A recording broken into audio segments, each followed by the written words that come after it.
I know why you're here. You're here because you have some understanding of the things that go bump in the night and send waves of terror down your spine. You want to hear about the things that haunt the edges of your vision. You want to be scared. But why am I here? I'm just like you. Only one day the creepy part of my life could no longer be contained to the realm of other people's stories. Every person who writes one of these has had its moment. All of a sudden, everything is real and inescapable, and you regret ever seeking a quick scare in the first place. Sometimes it happens on purpose, and sometimes it just pops up in an unexpected place and you don't even realize it until it's too late. Well, sorry for the rambling, but this is one of those. You see, it all began with a hippie roommate and Lot, or the place where things get weird. It's a music festival, but it's more. Lot is a place where music and people and drugs all become one, for the right price. If you're really concerned about technicalities, it's a version of the parking lots where Grateful Dead fans used to accumulate before, after, and hell, even during the shows. It was at one such show where it all changed. I was wandering around between bands one afternoon when a glimmer of something in the tall grass caught my eye. With a sense of childlike wonder, one can only attribute to being high as a kite, I approached the shiny. When I got closer, I saw that it was a pouch of aluminum foil. Trash anywhere else. At a hippie festival, this is a ground score.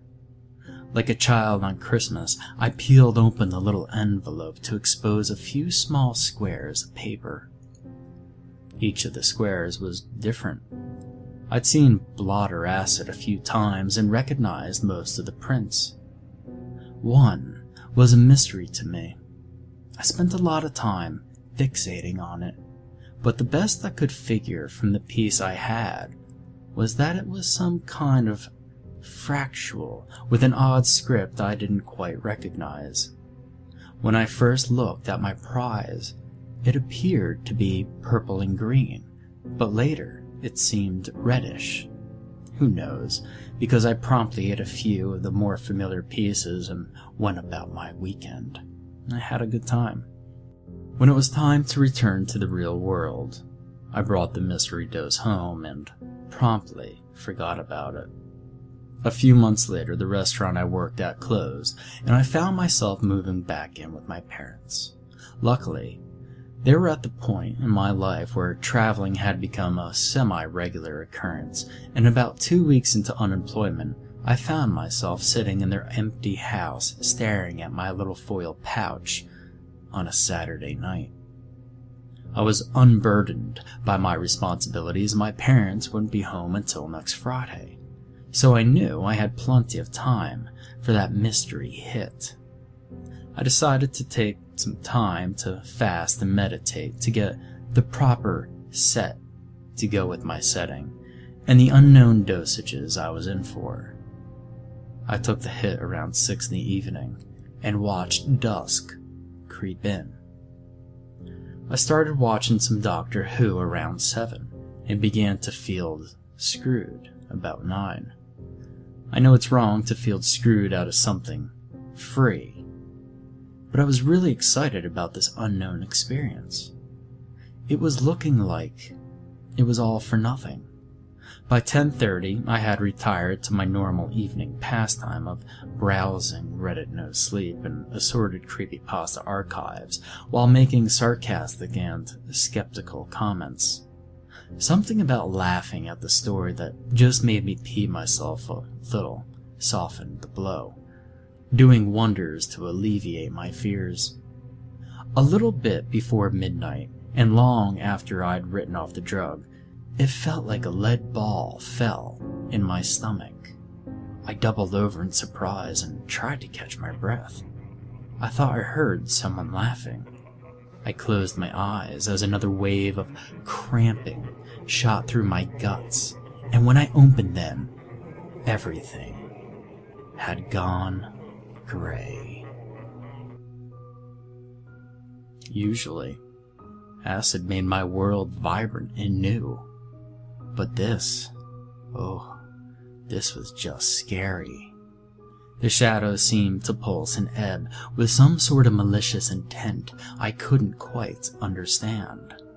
I quickly pulled my feet up to the couch and wrapped my arms around my legs. I sat there, shaking, for what felt like hours. Anytime I glanced at the clock, it said the same thing. 0000. I kept reminding myself that this was a drug-induced state, that this would eventually end and everything would go back to normal. It's the hardest thing to believe when you begin to lose yourself, and the overwhelming despair that threatened to drown me was making my situation even more difficult. The shadows seemed tangible as they ebbed toward my upholstered sanctuary, and I knew dread. Not the fight or flight, adrenaline pumping terror, but a deep certainty that something was wrong. I was in danger, and there was absolutely nothing I could do about it. I still don't know why I thought it would help to close my eyes. Tortured faces, distorted in agony, screamed behind my eyelids. I only saw their faces, so I was left to imagine the cause of their misery. As soon as their eyes began to cloud over to embrace death as their final relief, they would be replaced by a new victim, and screaming. I didn't understand how I could have missed that screaming before. It seemed to be surrounding me. It sounded off, though, like some demented sound editor chose only the peak moments of anguish from thousands of screams and blended them together in an unending loop of the most brutal and unnerving compilation of human suffering. A blood-curdling shriek from the pale blonde housewife faded into a teenage boy groaning, into an old man's wail, into another face and another voice. When I opened my eyes, the faces were gone. The shadows seemed subdued, no longer emanating the same aggression that was so intimidating before. The screaming. Oh, the screaming. That continued, though. It was soft and nagging, barely louder than the sound of my heartbeat pounding in my ears. I figured I could tune it out with a little music. Hopefully, the right tunes would draw me to a better trip on their own. I couldn't find my iPod, so I weighed my options. I could risk it with the TV, but I had some mildly unsettling experiences in the past involving cable while tripping, so that should probably stay out. The entire CD collection in my mom's 50-disc changer was hair metal, country, and adult contemporary. Computers with their screens and mouses and keyboards are just too hard for one in my condition. So, time to fall back on vinyl. I'm going to interject here things I wish I would have remembered before getting my heart set on some Beatles. The first thing is that the record player was located in a spare bedroom on the far end of my basement. The room in itself is nice enough ever since I cleaned and furnished it to have a me zone when I was a teen. But that's where the next thing comes in. The rest of my basement was an unfinished pit full of junk we were too frugal to throw away, but hadn't missed in years. I mean, concrete floors, exposed rafters, constant leaking, and plywood walls separated the rooms. You also had to walk through the cluttered garage and down the stairs, with the impossible-to-reach light bulb socket to get there.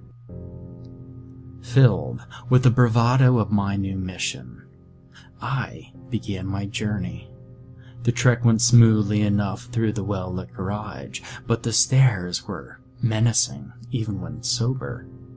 When the bulb that lit the stairwell burnt out, replacing it involved a precarious arrangement involving balancing our ladder about 2/3 of the way up the stairs. All I'm going to say is, this bulb was seldom replaced. With the unlit basement waiting at the bottom, the pool of garage light seemed powerless against the shadows. As I began the long descent, I watched as the amorphous tentacles of darkness crawled up the pale wall past me. It was surrounding me.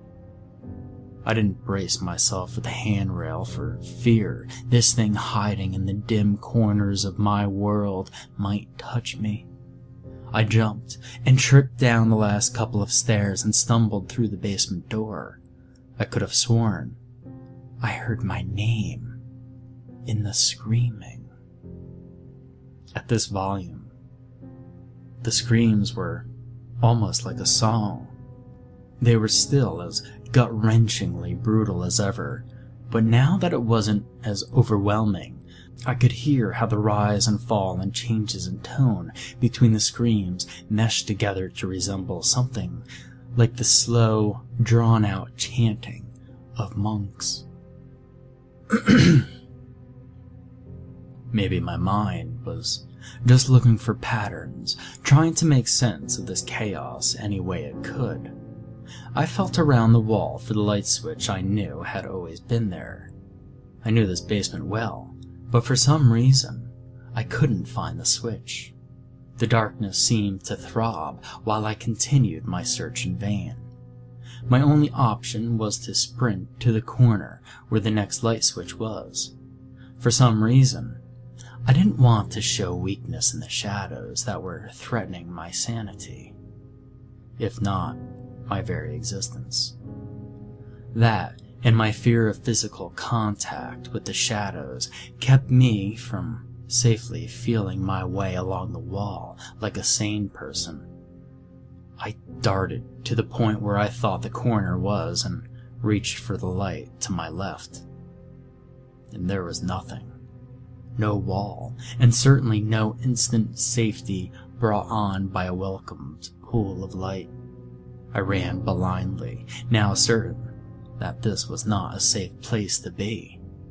I couldn't see the light from the garage where I had come in, and I began to panic. I thundered through another door and finally found the light switch I'd been searching so desperately for. Somehow, I had found my way to my room, my sanctuary, and there was light. The light was so welcome at first I didn't miss color. Compared to the unknown I'd traveled through to get here, even the sharp shadows cast by the naked bulb hanging from the ceiling were accepted. I couldn't welcome the sight of anything that menacing, that ominous, but at least I knew where it was and where it stopped. If I could see it, I could run away. If I could see it, I would be safe. I was beginning to think everything was going to be okay after all. If I couldn't get myself out of this bad trip, I could still exert control, even if only by responding rationally to an irrational situation. I convinced myself that I was on the other side of the peak and that things would only get better from this point. I fired up the turntable and started digging through the vinyl bin. I needed something mellow enough to calm me down, familiar enough to take me to a good place and trippy enough to distract me. That meant the acid rock classic, Sgt. Pepper. That meant the acid rock classic, Sgt. Pepper. I tripped to it many times, and it was sort of a standby. I started up a couple of novelty lights I had, a variety of colored lights and laser light projector. Soon, I was ignoring the menacing shadows on the floor in favor of the shifting patterns on my ceiling. I was getting through this trauma with a little help from my friends. When it came time for Lucy in the Sky with Diamonds, I fell into the song, as I had so many times before. My eyes slid shut as I began to picture myself in a boat on a river in a wonderful, awesome, and colorful world. Somebody called me, and I turned in my mind to the place where the girl with the kaleidoscope eyes often stood. She was there, but she too was screaming. Her eyes weren't the pools of color I was used to getting lost in, but pits writhing with the constant swell of the shadows. The screams came back with renewed vigor, drawing out John Lennon's attempts to soothe my freakout. In my mind, I turned to run from the terrifying vision of Lucy and was greeted by a tangerine trees smoldering against an ash-streaked marmalade sky. The shades of gray invaded my imagination, painting the entire landscape in harsh and uninspired tones. When I opened my eyes, I was relieved to see traces of color had slipped in under the radar while I had been gone. The warm colors seemed to be creeping back in through the reds in the wood-paneled walls, and the lights I was running cast intermittent beams of red light through the otherwise grayscale world. As welcomed as the small step towards normalcy was, the red glow was almost unsettling as the shadows. I stood up to kill the lights and locked my eyes with my reflection in a mirror across the room. The woman in the mirror looked just like me. She had my hair, my nose, my mouth, but her mouth was screaming. I could hear her clearly in my mind, not instead of the other screams, but over them. The chorus of shrieks seemed to be speeding up, sounding more and more like a message. If only I would stop screaming, maybe I can make out what they're trying to tell me. The eyes in the mirror were just like the girl in my mind, oceans of darkness and menace, twisting and surging against the surface and threatening to break free.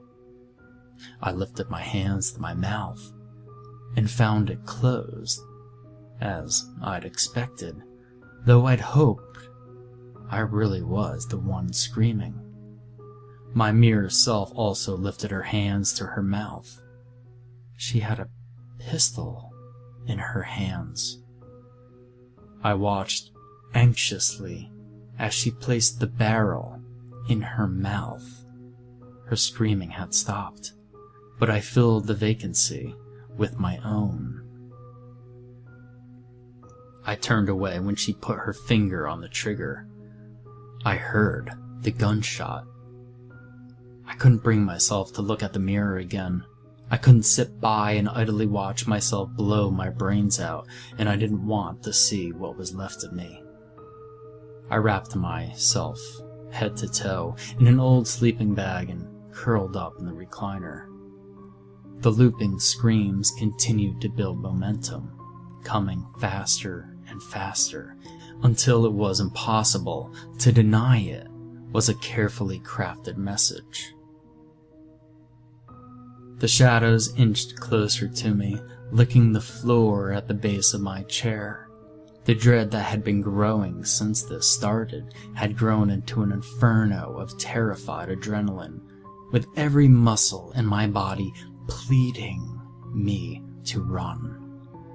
As much as I wanted to flee, to escape this horror, I knew it would follow me wherever I went. I knew the shadows would always be a few steps outside of the light, creeping and waiting. For now, they seemed content to toy with me. The darkness seemed eager, but for whatever reason, it wasn't closing in.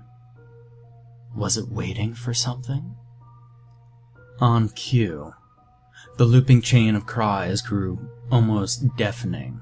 After listening to the repetition for so long, it was hard to hear anything but disjointed syllables. Unfortunately, like mad gabs, once it clicked, it was impossible not to hear. Jenny, we are the monsters in the shadows. We are the things that go bump in the night. We've been watching you. I remained in my cocoon until the sun lit my basement room. I never bothered to turn the record over. I just sat in the red room and stared at the grasping fingers of my shadowed tormentors. I ran through the basement up into the house like my life depended on it. Maybe because it did. The rest of the colors came back gradually once I was upstairs and in the sunlight. I figured I was straight again. That was about noon on Monday. I wasted the rest of the day playing mindless flash games and watching Netflix. And everything was golden. Until I went to bed. I haven't been able to sleep. According to my computer, it's Thursday. That means it's been 5 days. 5 days, and every time I close my eyes I see the same victims from before. Only now, I'm just watching them die. The housewife appears and sobs softly before letting go of her suffering. The teenage boy cries out for his mother one last time. The old man chokes mid-scream and twitches silently for a few moments. The screams have stopped. I actually haven't heard them at all since I deciphered the message. That's all they needed to say to me. I never thought I'd say this, but I wish they'd come back. I wish they would tell me what they want from me. The silence is deafening. I keep catching glimpses of myself in the mirror. I can't bring myself to look directly at it. I'm terrified that's their last message for me.